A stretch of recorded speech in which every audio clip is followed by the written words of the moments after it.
Welcome back to Nat Chat. I'm Jeannie Kadaris and I'm here with Nick Gray from the Ethical Consumer Group. Hey Jenny. Okay, so we're just talking about the Ethical Supermarket Shopping Guide. So can you just run through with me, I guess, some of the issues or that the shopping guide actually covers, and I guess what's the purpose behind the guide specifically? Well, the guide is to make it easier for people, to make to inform them, to make it easier for them to make more ethical choices in the supermarket. The guide, to some extent, does focus on some issues more than others.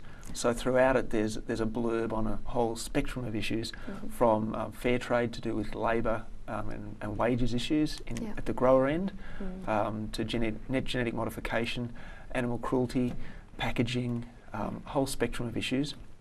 But the one it focuses on the most is to do with the company record of the companies behind the brands.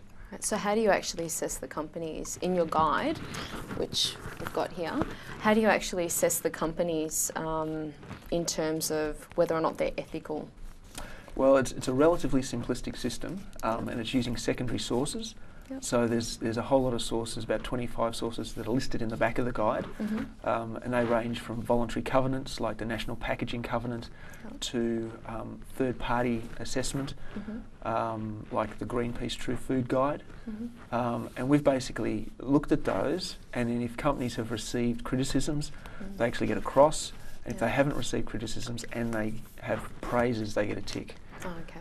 So as I can see here, you've got some company ratings. So you've got the best buys, so that'll be a tick. And there'll be praises and no criticisms for that.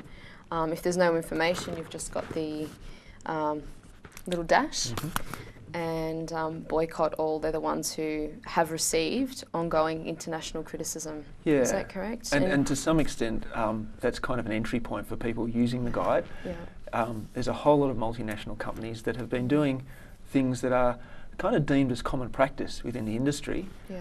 However, those things are damaging, and they've received ongoing criticism. And so there's about 10 of those multinational companies, and often it's really good just to get a picture of those companies to avoid, and then move on to those to choose from the remainders. Absolutely. So within the guide, do you actually talk about supermarket players in terms of... Yeah, it's an interesting kind of, almost an oxymoron, ethical supermarket shopping. Because the nature of supermarkets is that they are large global chains of efficiencies, and the efficiencies come at certain costs. So Australia actually has the most concentrated grocery industry in terms of supermarkets in the world. So it's basically, there's two players that have 80% of the market, and in Britain there's 12 players that have 60% of the market, and they see it as concentrated there. So we're just extreme off the planet. Absolutely. So we're not actually necessarily saying, or we're not saying, go shop at the two main supermarket chains. But the reality is, for most of us, we do at least some of our shopping there. That's and right. so it's an entry point to help people move along a pathway that perhaps is to, at the end of the day, to move beyond the supermarket, but down the track. Yeah, that's right. So I guess, do we as consumers know enough about the players to make an informed choice? We're talking about the concentration within Australia. So we've got two main, if you want to say, shopping mongrels. Do we actually have enough information about how they go about, purchasing their products and their processes? Do we have enough information as consumers? Well, I suppose we have some information, and it's really important that people sort of make their decisions based on the information that they have, and that they become more informed over time. What a lot of people say, though, is there are so many issues out there. I just feel paralysed or overwhelmed by that, and therefore we will just look at cost and convenience. That's right. The main kind of indicators or the main motivators. So we're saying that those two things are important, but we're introducing some more criteria. So how does this guide actually make it easier for consumers to make not only better informed choices, but also to make their shop easier, but also bring into account these ethical considerations?